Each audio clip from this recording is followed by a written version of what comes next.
அன்புக்குரிய மாணவ செல்வங்களே, உங்கள் அனைவருக்கும் பணிவான வணக்கங்கள். போட்டித் தேர்வுக்கு தயாராகி கொண்டிருக்கின்றீர்கள். உங்களுக்கு என்னுடைய பாராட்டுகளையும் வாழ்த்துக்களையும் மீண்டும் தெரிவித்துக் கொள்கிறேன். அப்துல் கலாம் அழகாக சொல்வார், ஸ்மால் எய்ம் இஸ் கிரைம், அதாவது சிறிய குறிக்கோள் குற்றம். அதைதான் பாரதி அவருடைய பாசியில் அழகாக சொல்வார், பெரிதினும் பெரிது கீழ். ஆகவே அன்புக்குரிய செல்வங்களே, உங்களுடைய எண்ணங்கள் உயர்வாக இருக்கட்டும். உயர்வான எண்ணங்களை நோக்கி உங்களுடைய பயணங்களை நீங்கள் முன்னெடுத்து வையுங்கள். அதற்காக திட்டமிட்டு உழையுங்கள்.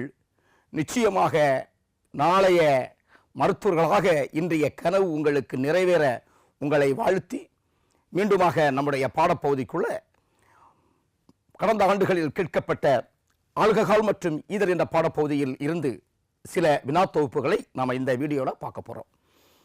இப்போ பார்த்தீங்கன்னா, இந்த ஆல்கஹால் மற்றும் ஈதர் என்ற பாடத்தில் ரொம்ப முக்கியமான ஏரியாவாக நான் சொன்னேன் ஃபீனால் ஏரியா. ஸோ பார்த்தீங்கன்னா ரொம்ப முக்கியம். இந்த ஃபீனால் வரக்கூடிய ரியாக்ஷன் இது நேற்றினுடைய தொடர்ச்சி. நம்ம முந்தைய ஒரு வீடியோவில் ஃபீனாலுடைய வேதிவினைகளை பார்த்தோம்.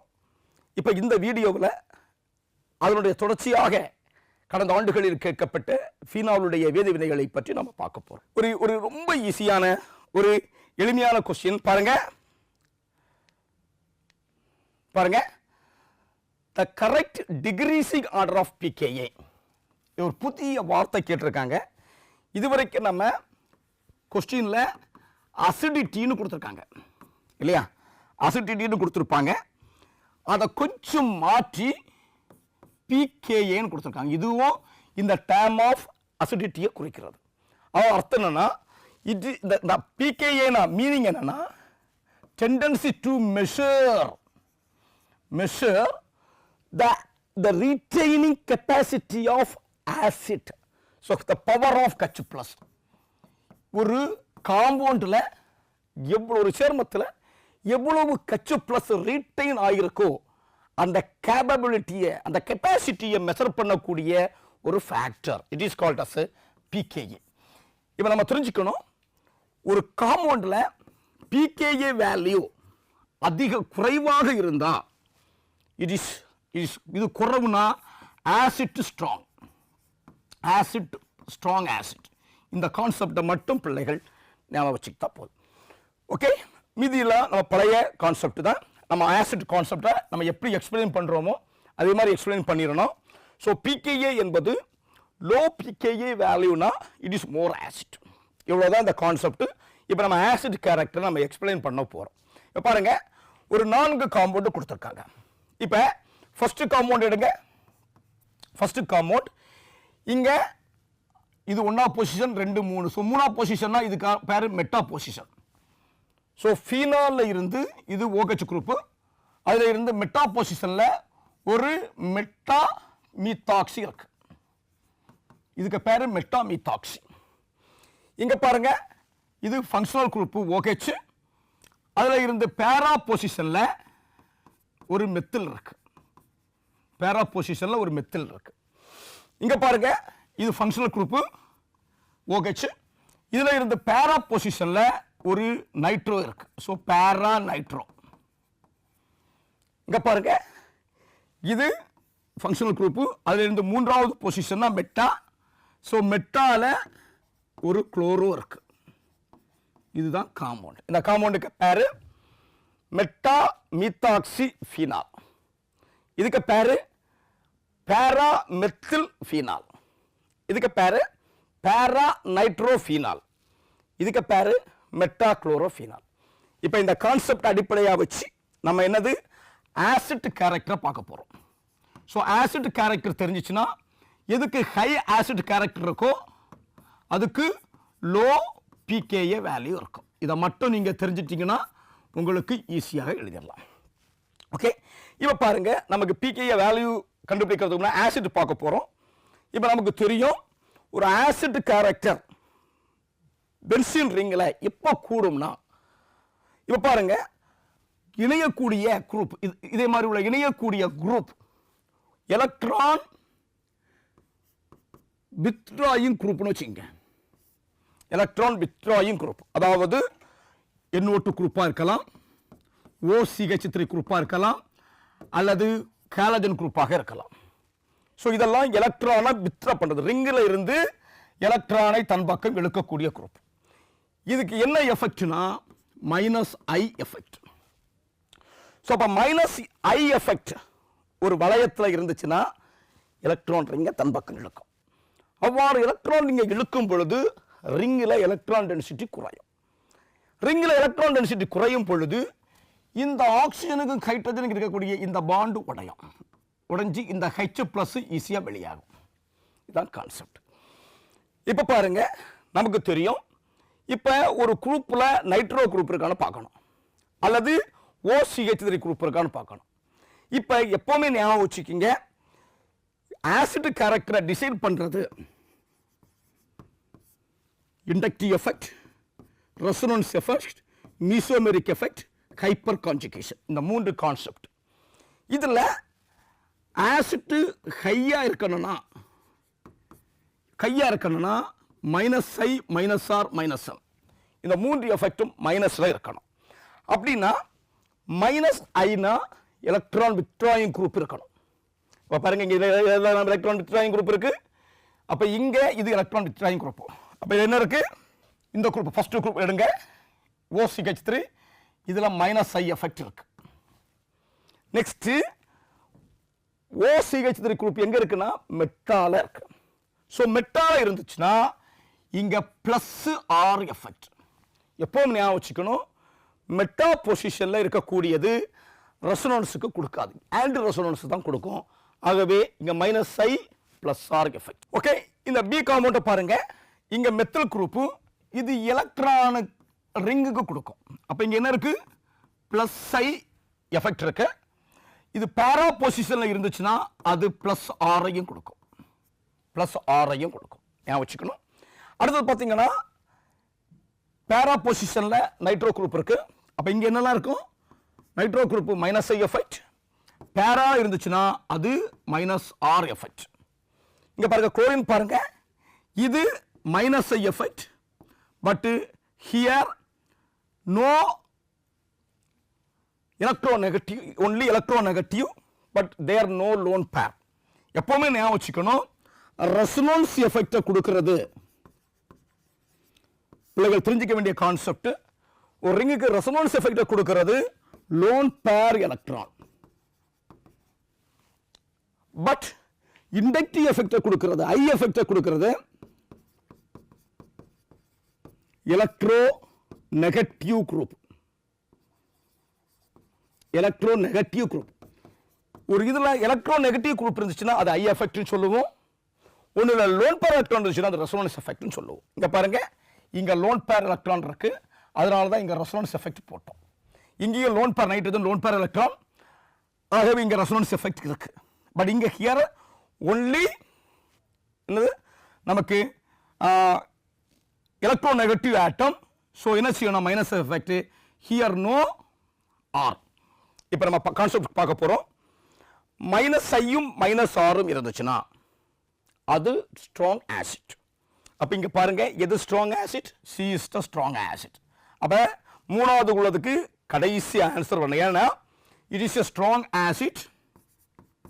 ஸ்ட்ராங் ஆசிட்னா பிகேஏ குறைவா இருக்கணும், ஆக இங்க பாருங்க, இது பிகேஏ வேல்யூ தான் கொடுத்துருக்காங்க. கடைசியில் பிகேஏ வேல்யூ 3க்கு வருது. அப்ப எய்தர் 3 இருக்கலாம் அல்லது டிஆர் இருக்கலாம், பியும் சியும் கிடையாது.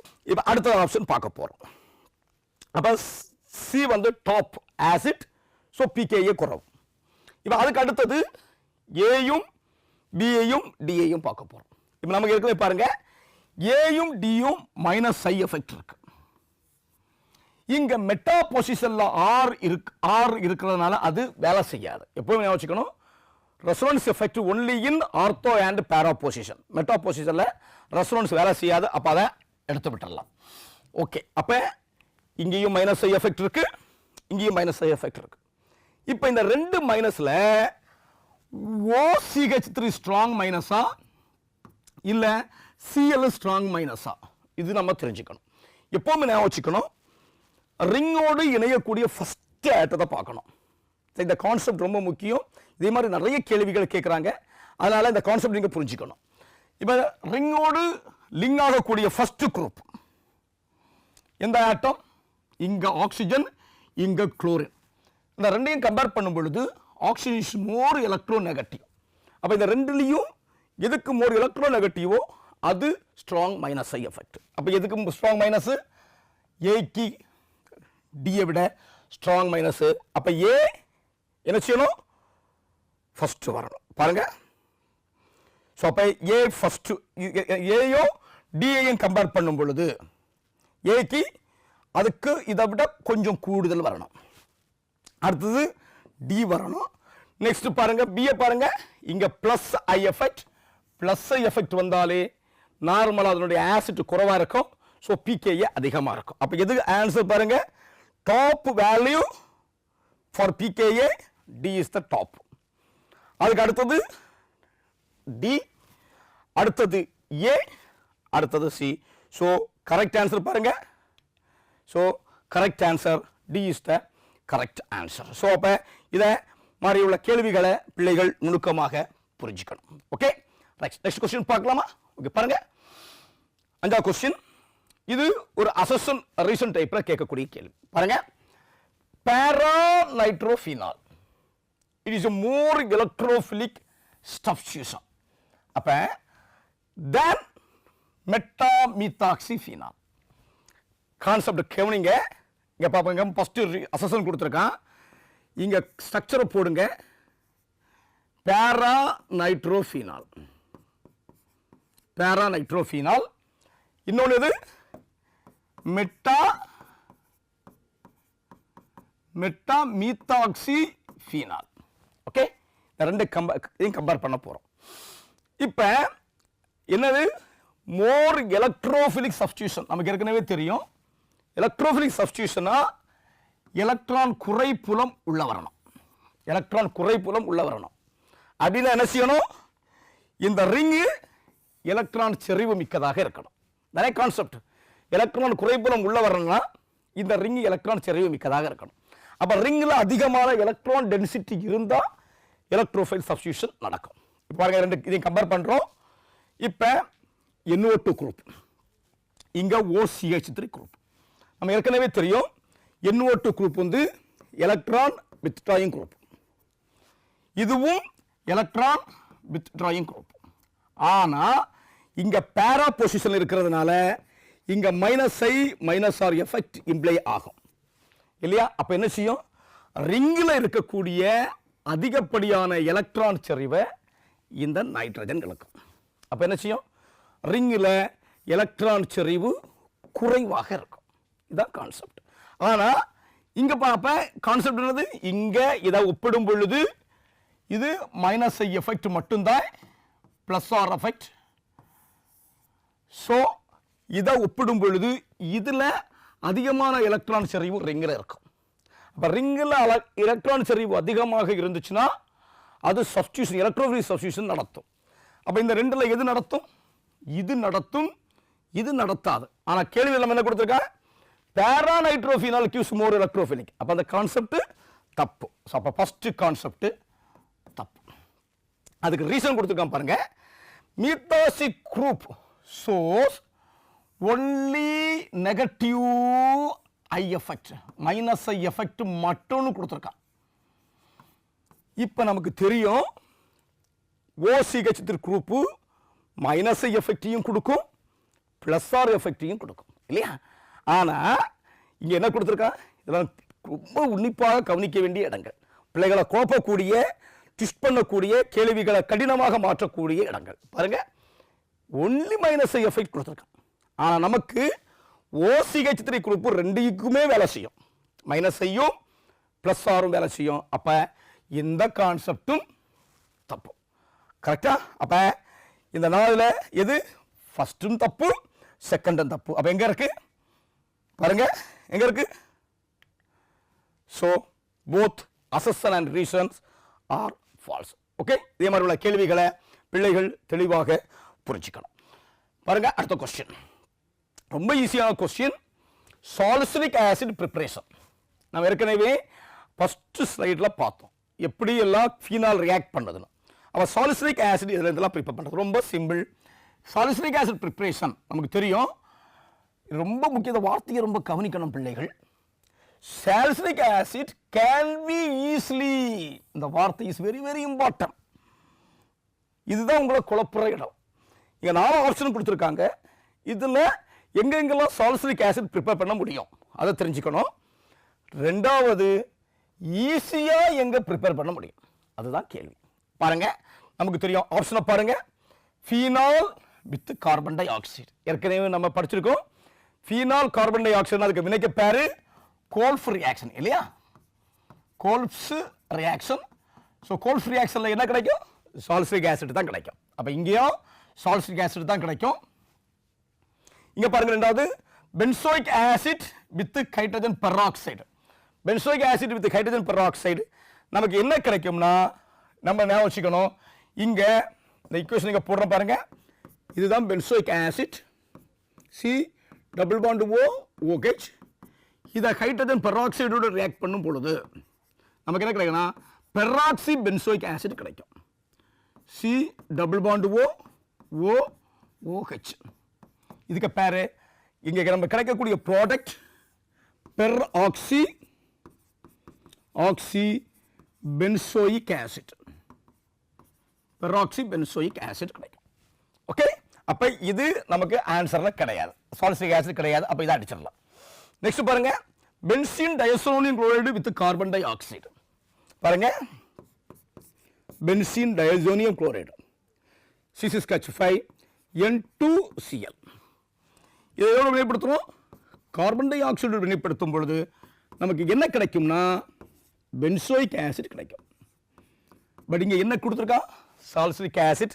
அப்ப இங்க நமக்கு என்ன கிடைக்கும்? இந்த ரியாக்ஷன்ல பென்சோயிக் ஆசிட் கிடைக்கும்.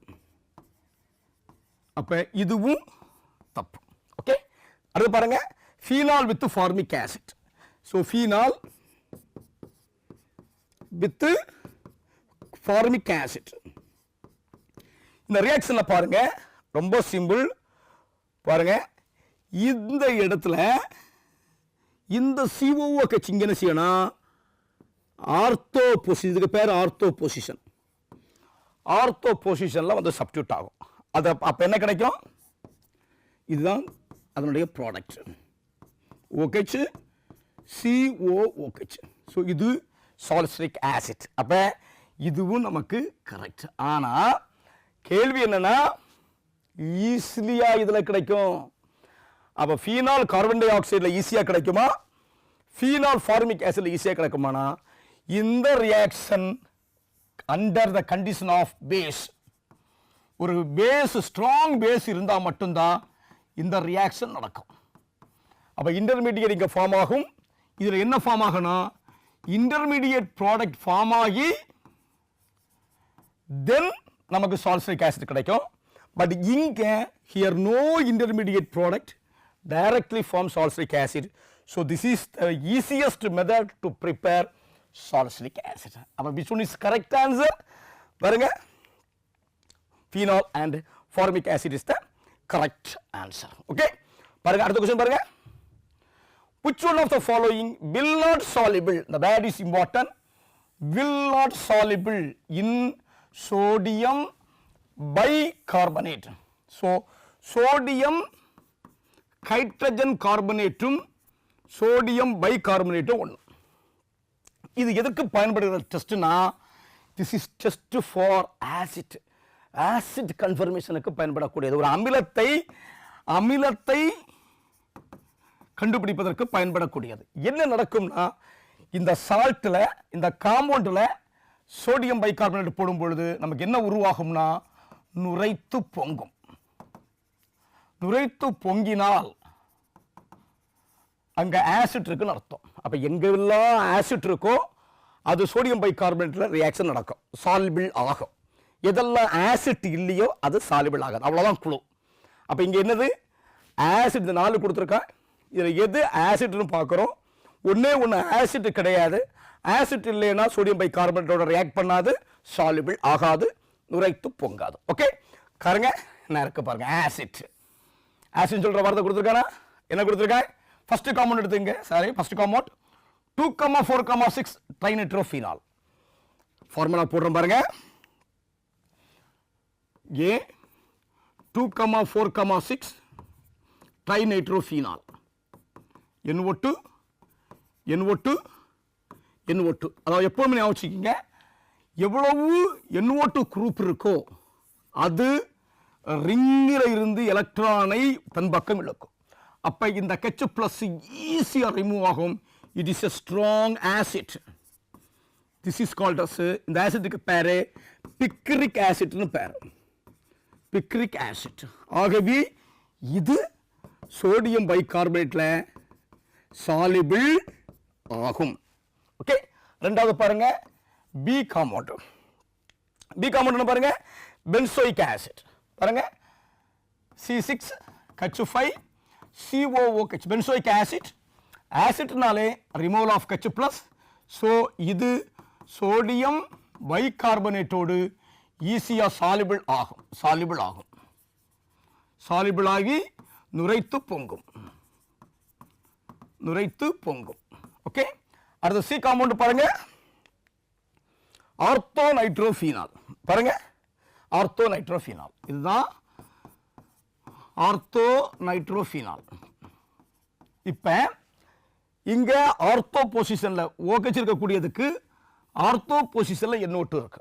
எப்பவுமே ஞாபகம் வச்சுக்கணும், NO2வும் மைனஸ் எஃபெக்ட் தான் எலக்ட்ரானை தன் பக்கம் இழுக்கும். ஆனால் ஆர்த்தோ பொசிஷன்ல இந்த NO2 இருக்கிறதுனால இந்த NO2க்கும் இந்த OHக்கும் இடையே, இந்த NO2க்கும் இந்த OHக்கும் இடையே ஹைட்ரஜன் பிணைப்பை உருவாக்கும். ரொம்ப முக்கியமா பிள்ளைகள் தெரிஞ்சுக்கணும், hydrogen bonding form in between the ortho nitro and OH group.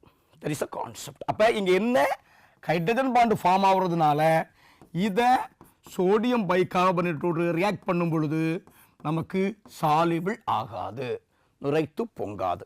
காரணம் due to the formation of intra molecular hydrogen பிணைப்பு, ஹைட்ரஜன் பாண்டிங். மூலக்கூறுகளுக்கு உள், இந்த வார்த்தை ரொம்ப முக்கியம், மூலக்கூறுக்கு உள் நடக்கும் ஹைட்ரஜன் பிணைப்பு. ஓகே, அப்ப சி வந்து நடக்காது. சி வந்து நடக்காது. பாருங்க அடுத்து பாருங்க benzene sulphonic acid. Benzene sulphonic acid பாருங்க, பென்சீன் சல்போனிக் ஆசிட். ஸோ இதுதான் பென்சீன் SO3H. இதுவும் எளிதாக H பிளஸ் ரிமூவ் பண்ணோம். ஸோ சோடியம் பைகார்பனேட்டோடு நமக்கு என்ன கிடைக்கும்? சாலிபிள் ஆகும். சாலிபிள் ஆகும். ஸோ இந்த கான்செப்ட் அடிப்படையில் எதில் இன்ட்ரா மாலிகுலர் ஹைட்ரஜன் பாண்டிங் இருக்கோ அது சாலிபிள் ஆகாது. So correct answer is ortho nitrophenol. Okay, so பாருங்க. ஓகே, அன்புக்குரிய மாணவ செல்வங்களே, இவ்வளவு நேரமும் நாம ஃபீனாலுடைய வேதி வினைகளை பார்த்தோம். ஃபீனாலுடைய வேதி வினைகளை பொறுத்தளவில் அந்த வினைகள் நீங்க தெளிவாக தெரிஞ்சிருந்தா அந்த ஃபீனால் இதனோடு வினைபுரிந்து எந்த விளைபொருளை தருகிறது என்பதை நீங்க பாயிண்ட் அவுட் பண்ணி படிச்சுட்டீங்கன்னா அதை சென்டென்ஸாகவும் நீங்க படிக்கணும், அதனுடைய ஈக்குவேஷனாகவும் நீங்க படிக்கணும். அப்படி படிச்சுட்டீங்கன்னா உங்களுக்கு இந்த பாடப்பகுதியிலிருந்து கேட்கக்கூடிய வினாக்கள் மிகவும் எளிமையாக இருக்கும் என்ற நம்பிக்கையோடு தொடர்ந்து முயலுங்கள். ஏனென்றால் தேங்கிய நீரோடை எப்பொழுதும் கொசுக்கள் வசிக்கக்கூடிய இருப்பிடமாக மாறிவிடும். பாய்ந்து செல்லும் நீரோடை பாசனத்தினுடைய வாய்க்கால். ஆகவே நீங்கள் வாய்க்காலாக பாசனத்துக்கு பயன்பட உங்களை வாழ்த்தி மீண்டுமாக உங்களை சந்திக்கும் வரை உங்களிடமிருந்து விடைபெறுகிறது. நன்றி, வணக்கம்.